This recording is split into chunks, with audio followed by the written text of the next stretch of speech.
പാലക്കാട് ജില്ലാ ആശുപത്രിയിലെ ചികിത്സാ പിഴവിനെ തുടർന്ന് കൈ നഷ്ടമായ പല്ലശ്ശനയിലെ 9 വയസ്സുകാരി വിനോദിനിക്ക് സഹായവുമായി പ്രതിപക്ഷ നേതാവ്. എത്ര രൂപ ചെലവ് വന്നാലും കുഞ്ഞിന് കൈവച്ച് നൽകാമെന്ന് അറിയിച്ചതായി കുട്ടിയുടെ അമ്മ പറഞ്ഞു.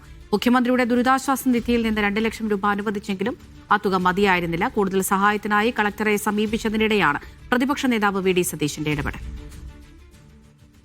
കൈ കിട്ടിയല്ലോ, അത് വളരെ നന്ദിയുണ്ട് സാറിന്, സതീശൻ സാറിന് എന്തായാലും നന്ദിയുണ്ട്. കാരണം ഇപ്പം ഞങ്ങൾ പ്രതീക്ഷിച്ചില്ല, ഇത്ര വേഗത്തിൽ കിട്ടുമെന്ന് പ്രതീക്ഷിച്ചില്ല. ഞങ്ങൾ സത്യം പറഞ്ഞാൽ കോഴിക്കോട് പോയപ്പോൾ സത്യം പറഞ്ഞാൽ ഞങ്ങളുടെ മനസ്സ് ഉടഞ്ഞു പോയി. കാരണം എന്താണെന്ന് പറഞ്ഞാൽ ഞങ്ങൾക്ക് അവിടെ നിന്ന് പറഞ്ഞപ്പോൾ കിട്ടില്ല എന്ന് പറഞ്ഞപ്പോൾ ഞങ്ങൾക്ക് വളരെ ഇതായി. പക്ഷെ ഞങ്ങൾക്കിപ്പോൾ ഒരു മീഡിയയിൽ വിളിച്ച് പറഞ്ഞിട്ട് നമുക്ക് കിട്ടിയില്ല. ഇന്ന് രാവിലെ വരുമ്പോഴേക്കും അപ്പം തന്നെ എനിക്ക് കിട്ടിയില്ലേ. അതിലുകൊണ്ട് നമുക്ക് ഭയങ്കര സന്തോഷമുണ്ട്. കാരണം എൻ്റെ മകൾക്ക് ഞങ്ങളിപ്പോൾ കിട്ടുമെന്ന് വിചാരിച്ചില്ല. പക്ഷെ നന്ദിയുണ്ട് സാറിന്. സാജിദ് അജ്മൽ വിവരങ്ങൾ നൽകാനായി ചേരുന്നുണ്ട്. സാജിദ്, പ്രതിപക്ഷ നേതാവിന്റെ ഈ ഇടപെടൽ ആ കുടുംബത്തിന് വലിയ പ്രതീക്ഷ നൽകുന്നതാണല്ലേ?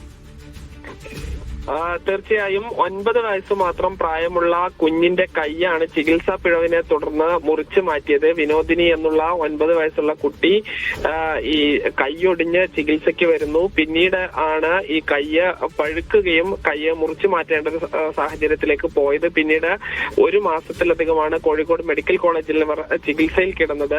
മുഖ്യമന്ത്രിയുടെ ദുരിതാശ്വാസ നിധിയിൽ നിന്ന് 2 ലക്ഷം രൂപയാണ് അനുവദിച്ച്. ഇതുകൊണ്ട് ഈ പൂർണ്ണമായും ഒരു കൃത്രിമ കൈ ഘടിപ്പിക്കാൻ കഴിയില്ല. റബ്ബറിന്റെ ഒരു താൽക്കാലിക കൈ മാത്രമാണ് ഘടിപ്പിക്കാൻ കഴിയുക. കുഞ്ഞിന് ഏതെങ്കിലും തരത്തിൽ ഈ കൈയിന്റെ ചെറിയൊരു ഉപയോഗം വരുന്ന തരത്തിലുള്ള ഒരു കൈ ഘടിപ്പിക്കണമെങ്കിൽ 10 ലക്ഷം രൂപയിലധികം ചിലവ് വരും. ഈ ചെലവ് മുഴുവൻ എടുക്കാൻ സന്നദ്ധമാണ് എന്നുള്ളതാണ് പ്രതിപക്ഷ നേതാവ് വി.ഡി. സതീശൻ ഈ കുടുംബത്തെ അറിയിച്ചിരിക്കുന്നത്.